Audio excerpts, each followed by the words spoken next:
Hello everyone, I'm Eric, the workplace safety guy. And today I'm going to show you why workplace accidents aren't accidents, they're choices that cost lives. Every 99 minutes, a worker dies in the United States. Think about that, every 99 minutes.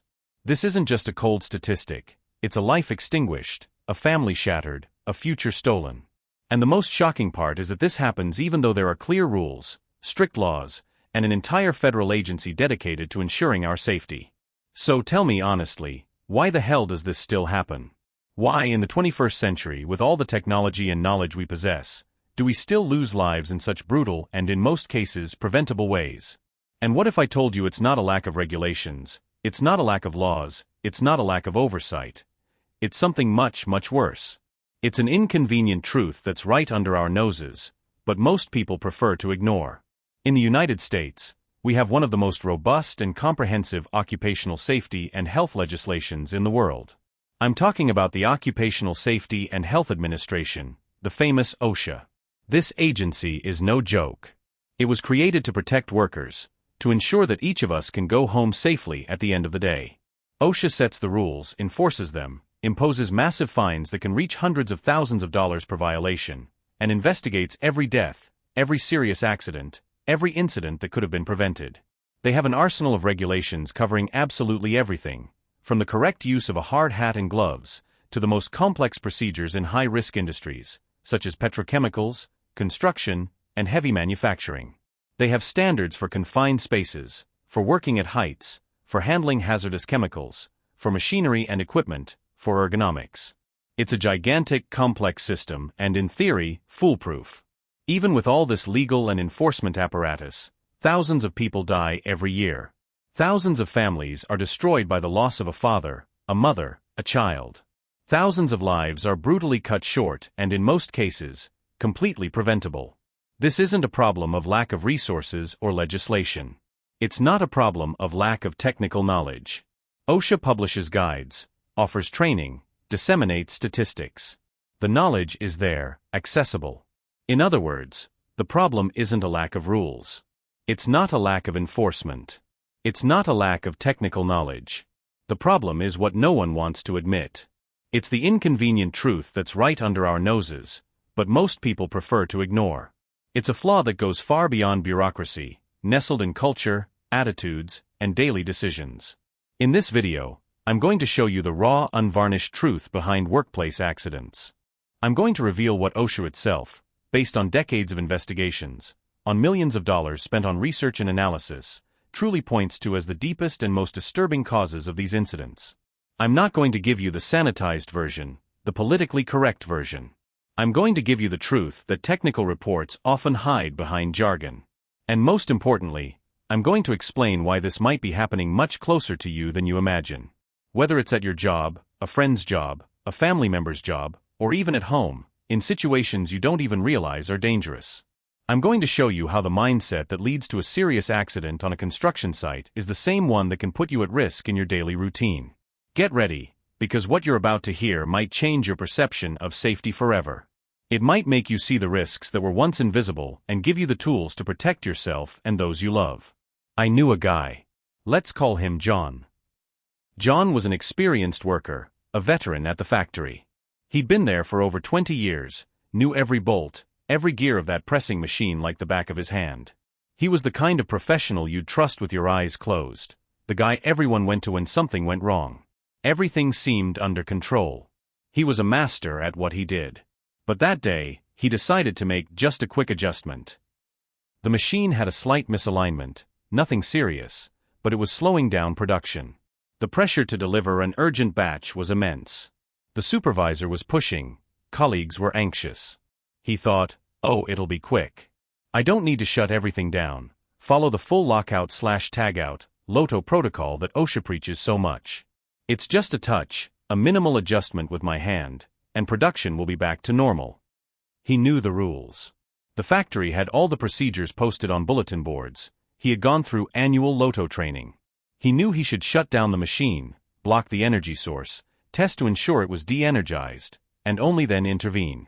But the pressure, the rush, the overconfidence in his own ability and his luck spoke louder. Without shutting down the machine, without blocking the energy source, without telling anyone. He just wanted to fix the problem and get back to producing. He reached out to make the adjustment. It was seconds. One wrong move.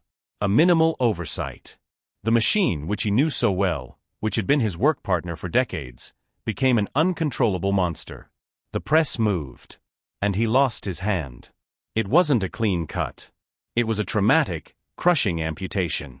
In seconds, his life changed forever.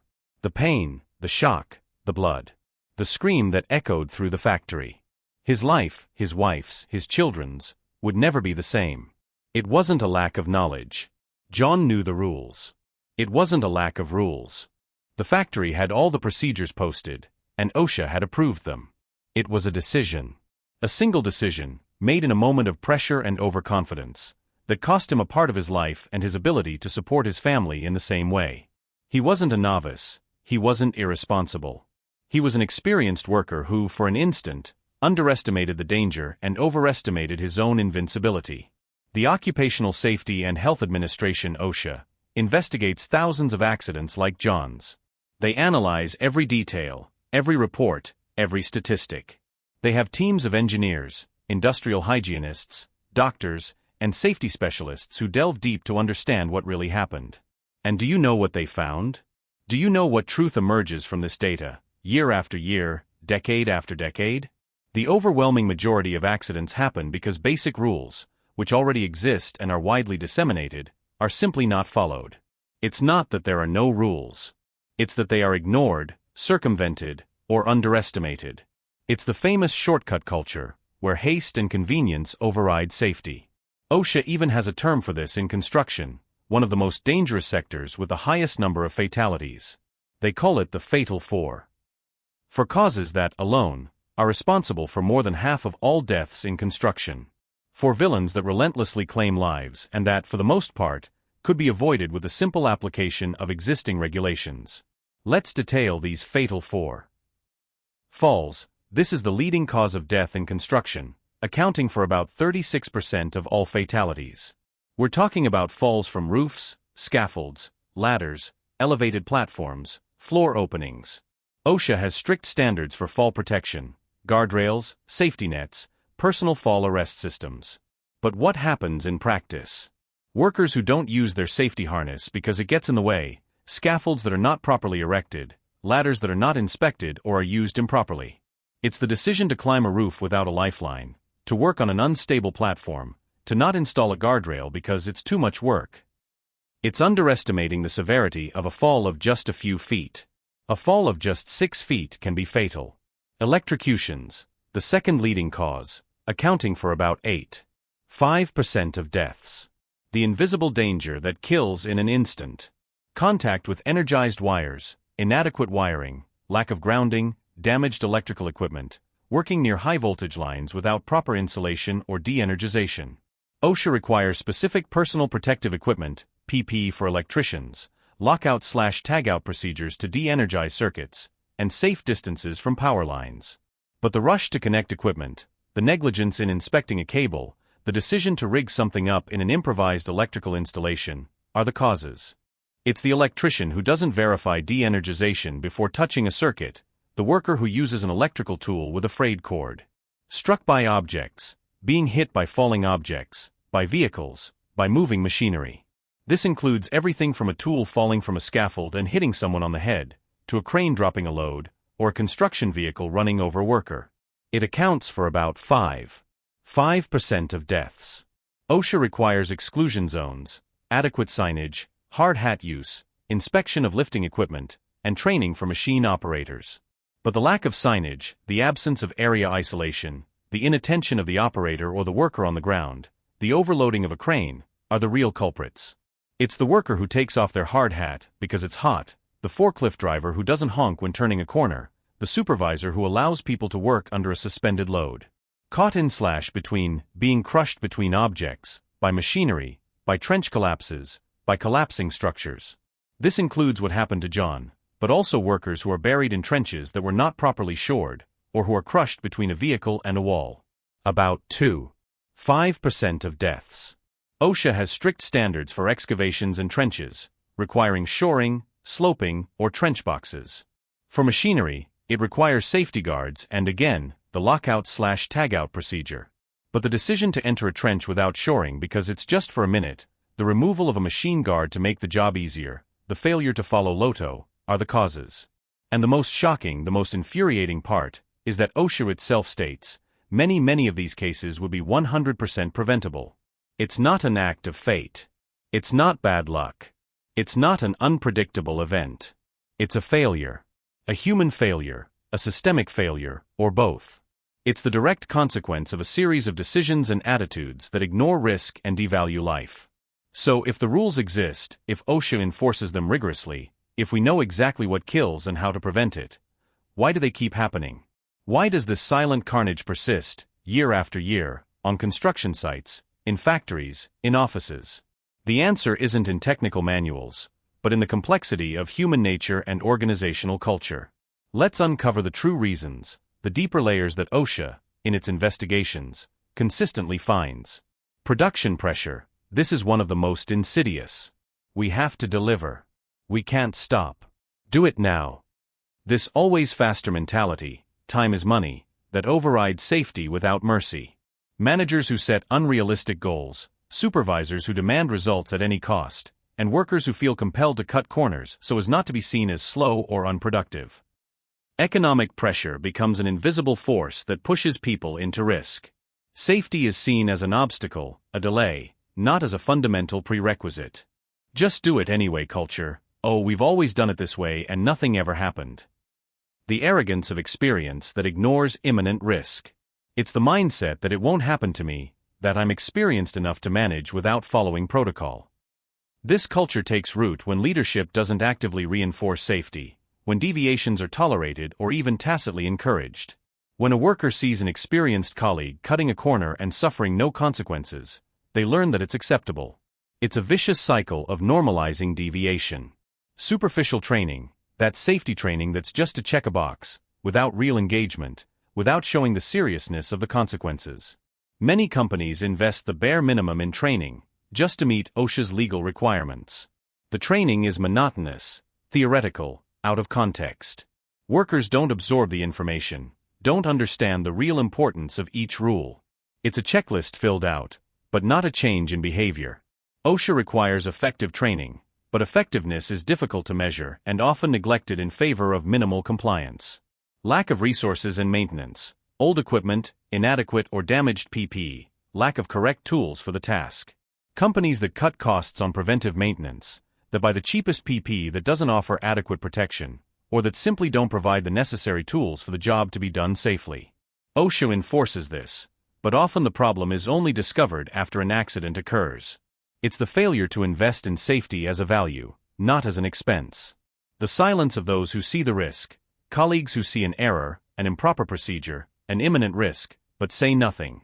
The fear of snitching, of causing trouble, of being seen as the annoying one or the tattletale, which ultimately costs lives.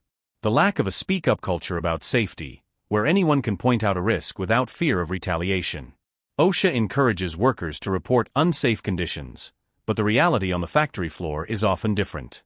Absent or indifferent leadership, when top management and supervisors don't demonstrate a genuine commitment to safety, workers notice.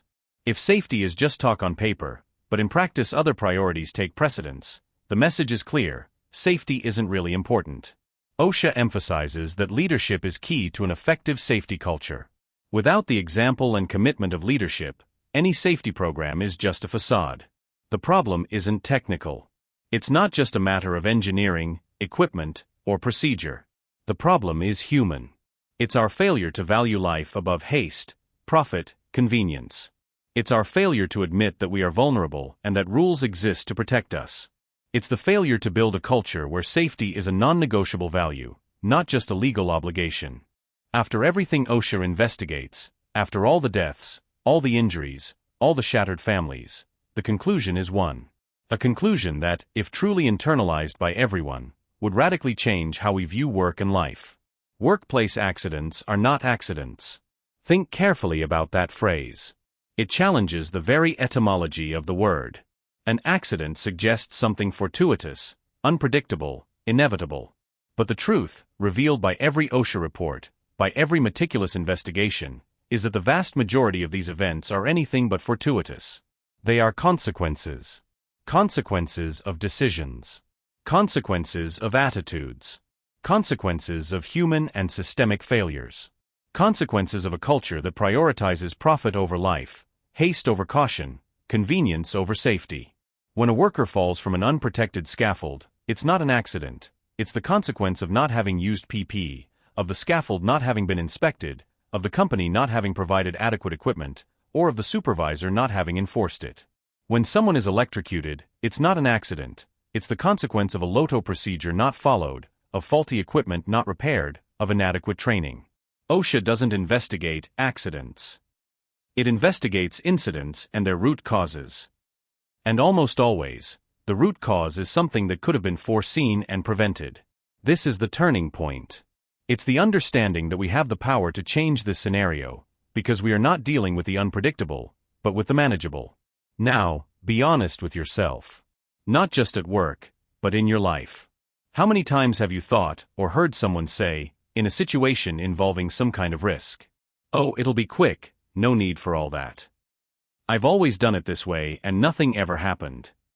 Nothing will happen, it's just for a minute. It's just a small deviation, no one will notice. I'm in a hurry, I can't waste time on this." That's exactly how it starts. It's at that exact moment, in that small lapse of attention, in that underestimation of risk, that the seed of an accident is planted. It's the mindset that turns a safety rule, whether it's an OSHA standard or basic common sense, into an inconvenient detail, an obstacle to be circumvented. Think of John, the experienced worker.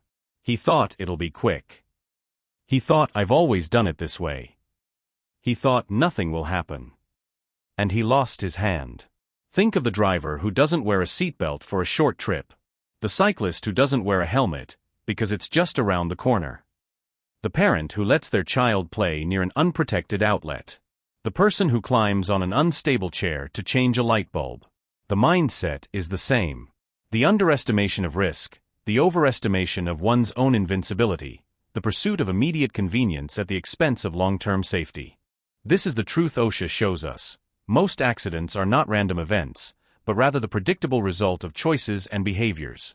And the good news is that if they are consequences of choices, we can make different choices. If this video made you think, if it bothered you, if it made you question your own attitudes or those in your workplace, then you are already ahead of many people. You have already taken the first step to break this cycle of negligence and to build a safer future. You have already begun to see the truth. I want to know your opinion. I want you to engage in this vital conversation. Comment below. Have you ever seen a risky situation that was ignored? Have you ever caught yourself thinking nothing will happen, and then realized the danger you were in? Share your experience, your doubts, your suggestions. Let's create a community that values safety above all else, that isn't afraid to point out risk and demand a safer work and living environment for everyone. Your story could save a life.